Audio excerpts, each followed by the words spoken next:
Hello and welcome to Living English.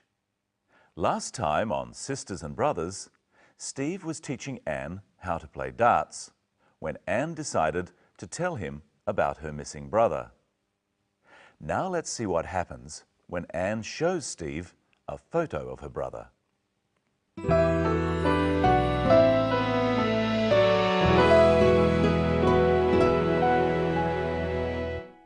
This is your brother.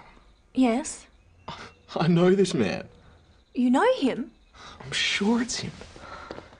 This is a man who works at the store where I buy fruit. Oh, I knew it. I knew it was him. We must go there now. Hold on. It's 10 o'clock at night. The market's closed. Let me have another look. How long since you've seen him? 2 years? It's him. I'm sure it's him. What's going on? Steve says he knows my brother. What? Oh, I think so. He says David's working at the market. That's right. My brother sells fruit for a living. Steve, are you sure? Yes. Anne thinks she saw him. Well, the markets are open tomorrow. Let's find out. I can't believe it. David working at the market. It looks like Anne is getting very close to finding her brother. In this episode, Anne tells Sarah what Steve said. We call this reported speech or indirect speech. Listen to Steve and then how Anne tells Sarah what he said. I'm sure it's him. What's going on? Steve says he knows my brother. Steve says he knows my brother. Anne uses the word says. Practice saying says with Anne. Steve says he knows my brother. What? We use says when we are talking about the singular third person. For the first person, I and we use say. I say, we say. For the second person, you, we also use say. You say. The third person is anyone or anything else. For these, we use says. He says, she says, the doctor says, it says. We don't just use it to mean talking. We use it to mean writing too. We say, the newspaper says.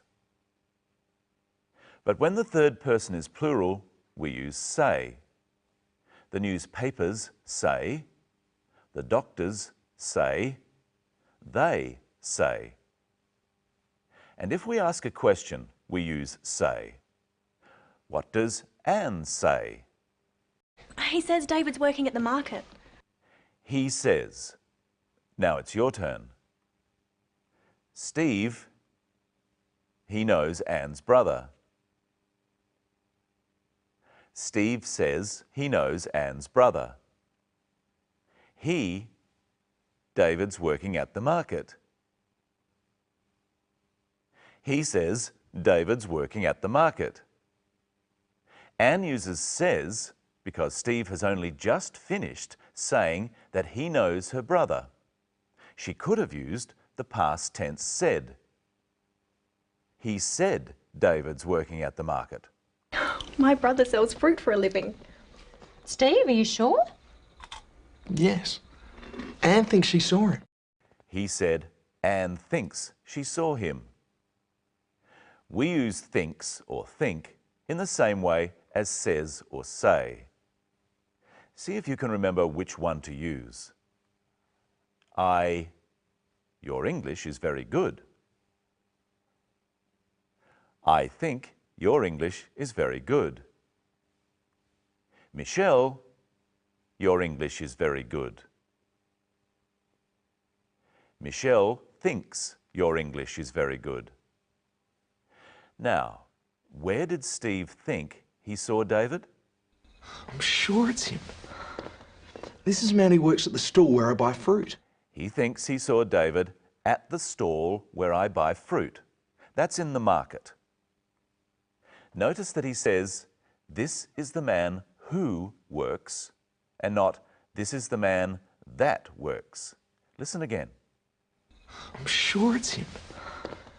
This is a man who works at the store where I buy fruit. We mostly use who when we are talking about people, and always that if we're talking about things. We say, I don't like cars that are noisy, but I don't like people who are noisy. Let's try some. I like cars are fast. I like cars that are fast. I like children laugh. I like children who laugh. You don't always have to say who when you're talking about people. You can also say, I like children that laugh. But with things, such as cars, we always say that. We use words such as who, that, which, and where when we want to say something about what has just been mentioned. Listen to the way Steve uses the word where. This is a man who works at the store where I buy fruit. He mentions the stall and then says something about it. The stall where I buy fruit. We use where to say something about a place, or to provide extra information about a place. When Steve says, the stall where I buy fruit, we are told something about the stall. It's the place Steve goes to buy fruit. Here are some more examples. I want to see where you live. This is the place where I grew up. Now see if you can use the right word, who or where. This is the girl. She works at the supermarket. This is the girl who works at the supermarket. This is the girl. She is getting married. This is the girl who is getting married. She works at the supermarket. I shop there. She works at the supermarket where I shop. And we can put all these ideas together in one sentence like this. This is the girl. She works at the supermarket. I shop there. She is getting married.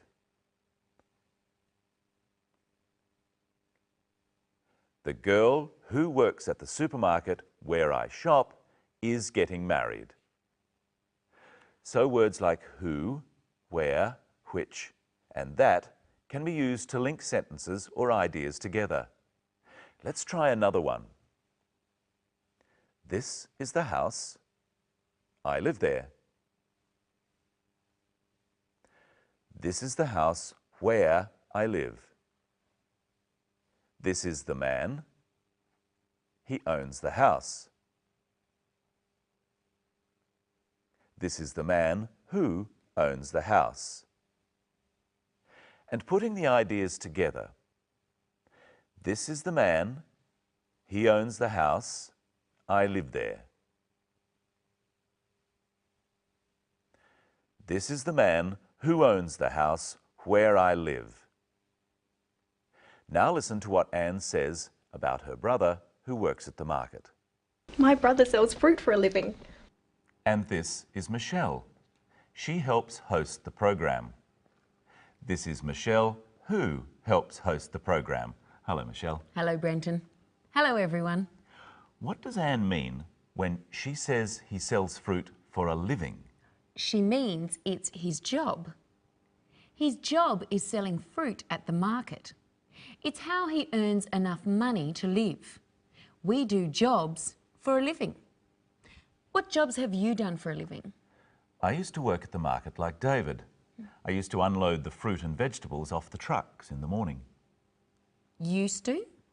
We say used to for something that you did in the past but don't do now. I remember you used to work as a checkout operator. That's right. That was years ago. Now you try. Add used to to these sentences. Brenton, work at the market. Brenton used to work at the market. Michelle, work as a checkout operator. Michelle used to work as a checkout operator. We say, I used to work as a checkout operator because it was a regular thing, a job. I used to work at the supermarket every day. So I could say, I caught the bus yesterday, so I only caught the bus once. But if I say, I used to catch the bus, I mean I did it often, every day. I used to catch the bus to work, but now I walk. Do you remember what Anne's job is? What does Anne do for a living? She works as a wine importer. Where does her brother work again? I can't believe it. David working at the market. He works at the market. We mostly say that we work at a specific place. We work at the TV station. David works at the market. Let's practice that. I used to work the supermarket. I used to work at the supermarket. A teacher works a school. A teacher works at a school. A professor works a university. A professor works at a university. So what do we mean when we say that we work in something? We mostly use in for the general type of work we do. We work in the media. When I was a checkout operator, I used to work in retail. Anne works in the wine industry. What about when we say we work for something? We work for money. No, I mean when someone says he works for a bank. Oh, that means the organisation you are helping with your work. A policeman works for the government. Or it can just mean an individual. I used to work as a babysitter for my aunt. You used to work in childcare. Yes. Now it's your turn. Which words will we put in here? I work as a TV presenter at the local TV station. I work in the media. Who do you work for?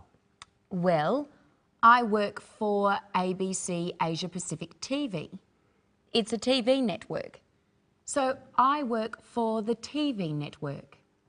We know that Anne's brother David works at the market, but what does he work as? Someone who sells fruit and vegetables is called a greengrocer. So David works as a greengrocer.